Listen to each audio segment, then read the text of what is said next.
Felt great to get a letter from Portland, Oregon today. I want to talk a little bit about Portland. Energetically, what is going on in a city like Portland, Oregon, where there's divide within this nation over the president, as there has been in the past. Portland, Oregon, going back to the Bush years, going back to the Obama years, actually going back to the period in which, in fact, there's a senior citizen out there that wrote The Red Guide to Portland, Oregon, and it's the history of protests going back to the turn of the century, the 20th century. So people observing Portland, Oregon may not understand that or identify with that emotional angst, as they're hearing that woman scream at another woman. And these are reoccurring situations. I've also traveled to other areas in the United States, and there are areas that are more ghetto, but Portland's ghetto areas and the way that some of the people act is way more ghetto than some other areas in the country. So a lot of things are relative with how ghetto it is in comparison to other places, right? Portland may not be ghetto in the same way that Philadelphia is ghetto, but some of the behaviors, right, can be a little bit ghettoized. I don't have the same ties to Portlanders as I used to. And a way that I'm glad that I don't, because I see major disasters coming to these major metropolitan areas.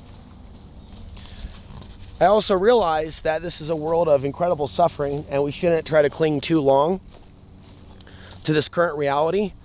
We are only going to live once within this body. But it is said that consciousness lives on. The question is, why are people like myself born in modern Babylonian cities with such a massive divide of the feminine and the masculine, such a divide over politics, such a divide over the illusions of separation, and so much more, classism?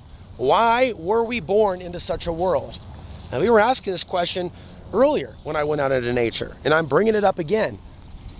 And what I can decipher from this, there's a reason why I lived in Portland, Oregon, but in this new chapter, there's a reason why I live also isolated where I live now in rural southwest Colorado.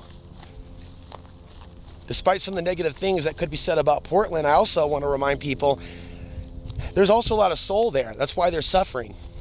There's a lot of soul energy there. There's a lot of corruption energy. Areas that could be vortices or portals are energies or areas where there's a lot of good and bad running through it. And sometimes the bad can overshadow the good.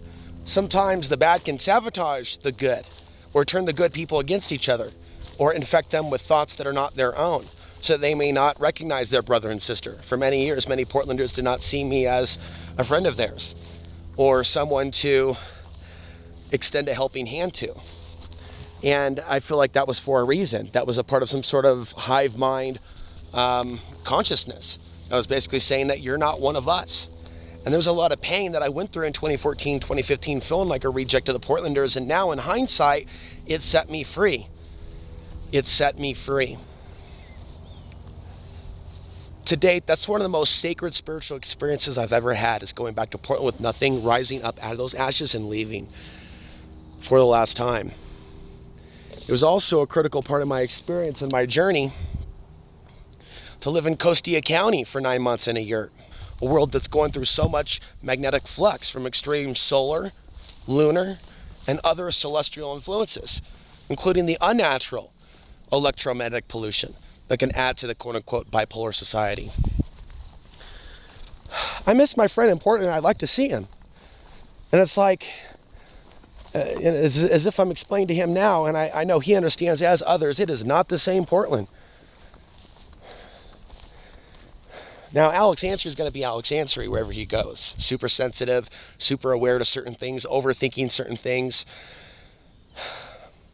But knowing myself, and even that period in the late 90s, went through that major energy shift on the planet that Portland felt more than other places.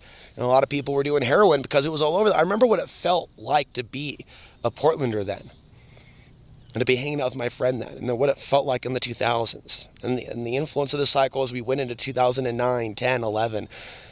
And then feeling like I had to get out of Dodge from that vortice during the 2012 period. And now my understandings that I came to are only even more verified and validated. That certain cities almost act as portals to these negative entities, of which their description, their size, their true nature is not fully known. We are locked into the five sense reality. So much is speculation, but are there current understandings where people are putting their minds together and coming to a deeper level? Yes. What I want people to understand is I remember what it was like to be a Portlander and to feel my emotions in a wild state of flux. So I know what the others are going through more than they understand themselves. Whether it's a job loss, whether it's a protest, whether it's a breakup or relationship, whether it's alcohol addiction or drug addiction, I know what all those things are like, including homelessness, including periods in which we have more money in our pocket, although that was a rare thing for me, but every now and then, right, we can have an excess of $500 or $700, and that's not going to make us any less single, right? There could be periods in which I had money in my pocket and a place to live, and there was still no female with any interest in me whatsoever, on almost the simplest of levels, including basic friendship. So I've come to learn a lot of things about how the real world, the real matrix, there's a reason I was born in Portland, Oregon, just like the Tom Cruise movie titled Born on the 4th of July. I was born February 25th, 1980 in Portland, Oregon, and it wasn't by an accident.